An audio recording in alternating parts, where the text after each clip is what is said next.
رائیونڈ اجتماع 2022 اختتام پذیر، مجموعی طور پر 17 لاکھ فرزندان توحید کی شرکت۔ اجتماع سے 5721 جماعتیں اللہ کی راہ میں روانہ۔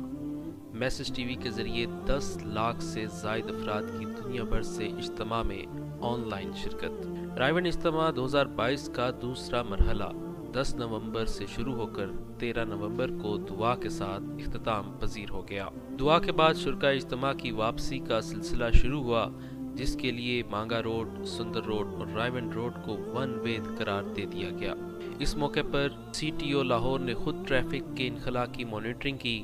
شرکاء اجتماع کے انخلاء کے لیے 310 اضافی ٹریفک وارڈنز تعینات کیے گئے تھے، جبکہ 6 ڈی ایس پیز اور 80 انسپیکٹرز کو بھی موقع پر تعینات کیا گیا تھا۔ اس موقع پر سیکیورٹی کے بھی سخت انتظامات تھے۔ اجتماع کے آخری روز شرکاء کی تعداد 9 لاکھ سے تجاوز کر گئی۔ دوسرے مرحلے میں کراچی سے 2 لاکھ سے زائد افراد، جبکہ سوات، فیصل آباد ڈویژن سے 1 لاکھ سے زائد لوگوں نے شرکت کی۔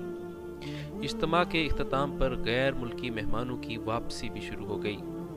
اجتماع کے پہلے حصے سے کل 2880 جبکہ دوسرے حصے سے 2541 جماعتیں اندرون و بیرون ملک 40 دن، 4، 7 ماہ اور 1 سال کے لیے روانہ کی گئیں، جو کہ تشکیل شدہ علاقوں میں دعوت و تبلیغ کا کام کریں گی اور لوگوں کو اللہ کی طرف بلانے کا فریضہ سر انجام دیں گی۔ رائیونڈ اجتماع کے دوسرے مرحلے کا آغاز 10 نومبر 2022 بروز جمعرات بعد نماز عصر امیر تبلیغی جماعت مولانا نذر الرحمن صاحب کے بیان سے ہوا، جس کے بعد نماز مغرب کے بعد بیان مولانا ابراہیم دیولہ صاحب نے کیا۔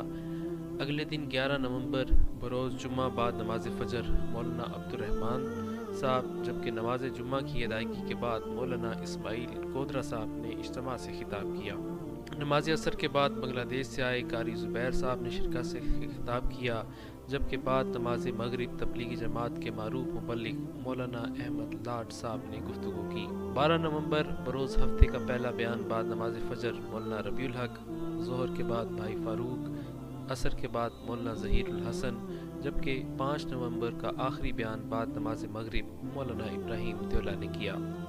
اجتماع کے آخری روز 13 نومبر بروز اتوار بعد نماز فجر مولانا خورشید نے اجتماع گاہ کے شرکاء کو ہدایات جاری کی، جس کے بعد پہلے مرحلے کی اختتامی دعا مولانا ابراہیم دیولہ صاحب نے کروائی۔